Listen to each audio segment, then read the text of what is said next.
So now that we've been doing this for over a year, we wanted to share our top 5 tips and things that have helped us in following the ketogenic way of eating or low carb, high fat way of eating or lifestyle. So we put together our top 5 that we will discuss. So number 1, and this is the most important thing that has really helped both of us, is that we are doing this together.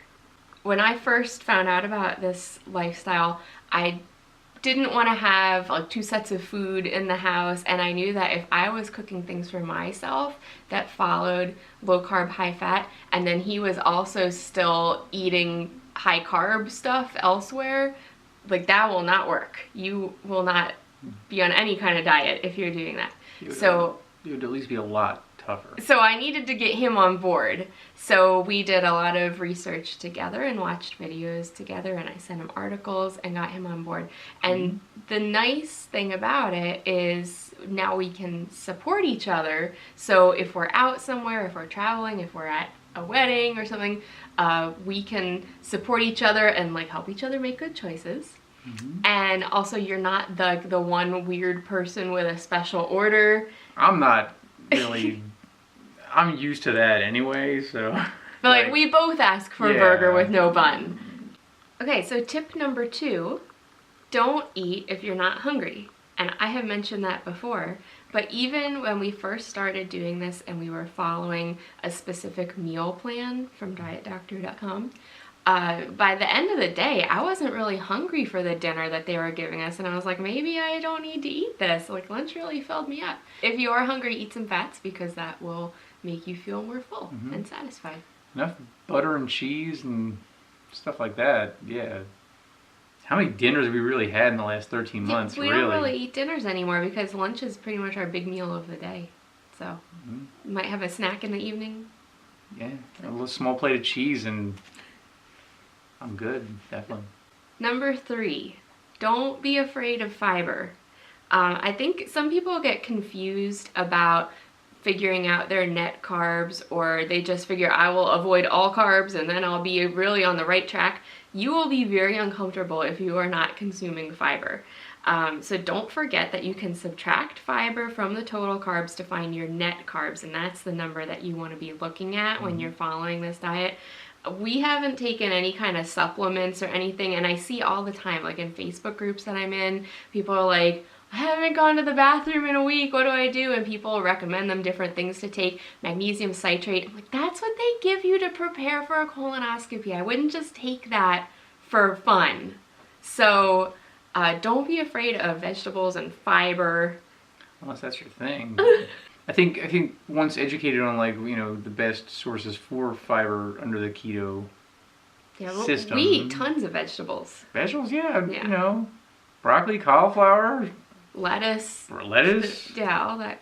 Brussels sprouts. Yes. Yeah. I think that one thing that's helped me is that I enjoyed those vegetables before the diet. I've always loved asparagus, cauliflower, broccoli. And I think that's one of the things is a lot of people who get into this are coming from a world where like a less healthy lifestyle to begin with, and maybe they're not used to eating vegetables or preparing vegetables. Don't be afraid of vegetables. You can have them.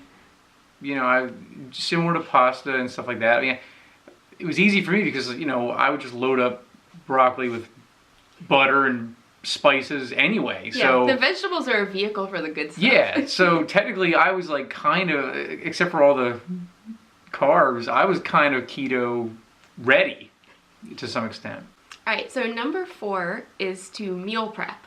And you've seen me do this a few times now, but usually I've gotten in kind of a routine where I will make 1 or 2 meals for the week on the weekend and just pack them up in individual little portions. And that's what we take for our lunches all week for work. Or, if we do want to have dinner one night, it's there in the fridge. Usually I make like 2 different things, so you don't have to have the same thing every day. But it's very convenient, again, because I used to cook dinner every night, and now that I don't really feel like eating dinner, I don't want to be cooking something at night that I'm not going to eat. So this way we just have it ready to go. And, being keto meals, I've never dreaded looking in the fridge of what's for lunch when I go to work. It's something loaded with butter, cheese, bacon. So anything I grab is, so it kind of takes the thought out of, even if I forget what was made, I know it's going to be good. It always is, because it's, again, butter, Brussels sprouts, cauliflower. It's also really convenient if you are tracking your foods, because you already know, like, you have the recipe plugged into MyFitnessPal or whatever you're using. You already know what you're having, the portions. You can copy the same meal all week if you want. If you're packing your lunch for work, you know what you're putting in it. And it's a small portion. Your lunch is not it's portion controlled. Yeah, it's portion controlled. So our number 5 and final tip is allow yourself a treat. So when we are on vacation, or if we're having a special event, or at a special dinner, a nice restaurant, we will allow ourselves to have a not strictly keto treat. Sure. Just don't waste it. Like, don't waste it on, like, the free bread that they bring to your table. Exactly. And we still keep, like, in general, very low carb. You know, we're not ordering, like, a pasta thing. But if there's, like, breading on something, or mozzarella sticks, or or like not strictly keto vegetables like beets or carrots or something like that. We've had ice cream and donuts when we've been on vacation, because it was like a very special ice cream place that we wanted to try while we were in town. It kind of makes it even more special than it actually is. When you appreciate it more. You appreciate it way more. When you haven't had a donut in 7 months, and you have like a gourmet, serious donut, it makes it so much more special. It doesn't make me get back on the wagon or get off the wagon about going down to Dunkin' Donuts or something. It's so special. It's like, well, nothing can compare to this. And honestly, when you do have a little cheat, you don't always feel great after. And that's kind of a lesson too. Like, oh, maybe I really shouldn't be eating that. I've had roughly 21 beers last year total. The majority of them were either a holiday party or vacation. Right, like some special regional treat that you're not just gonna have. I don't think I had one single beer that was a casual instance. It makes the lifestyle change reasonable. It's reasonable. It's like you gotta live your life. Going super strict and hardcore, like no carbs, nothing ever. I feel like that is not a sustainable way to live. No. So allow yourself a treat. You can get right back on it the next day. At least for me, I've recovered from vacations a lot quicker than I thought I would. There's some things I will actually just never eat again, ever. Especially in a large quantity, and that would be bread, pasta, and huge amounts of rice. Sushi rolls might be as far as I'll ever go, but even if the diet was called off, lifestyle change was called off, I'd still go and get a lettuce wrap of a burger, because I think it's actually much better.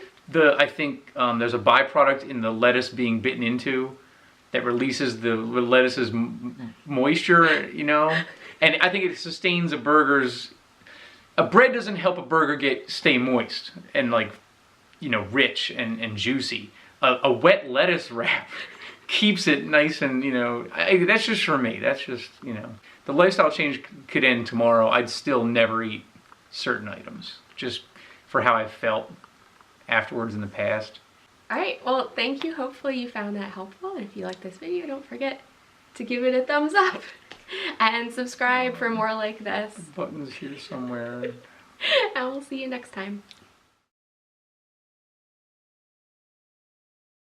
Yeah, I'm used to it by now. You know, asking the waitress for lettuce or carrots or celery instead of nacho chips or something.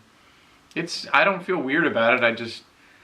But it's nice to have someone else who's doing the same thing. In some extreme cases, I have mentioned it as a severe allergy just to make sure they get my order right. Because I've had takeout and stuff where they completely ignored my request. So I've gone back saying, I am severely allergic to bread. Could you please not put it on a bun? And then they finally do it. But fried chicken once in a while? What's the worst thing that can happen? I don't know. Cut around all this. I don't know how I wanted to start. It's your vlog. I know. This person. You could just say you, like we're talking to each other. People have been asking.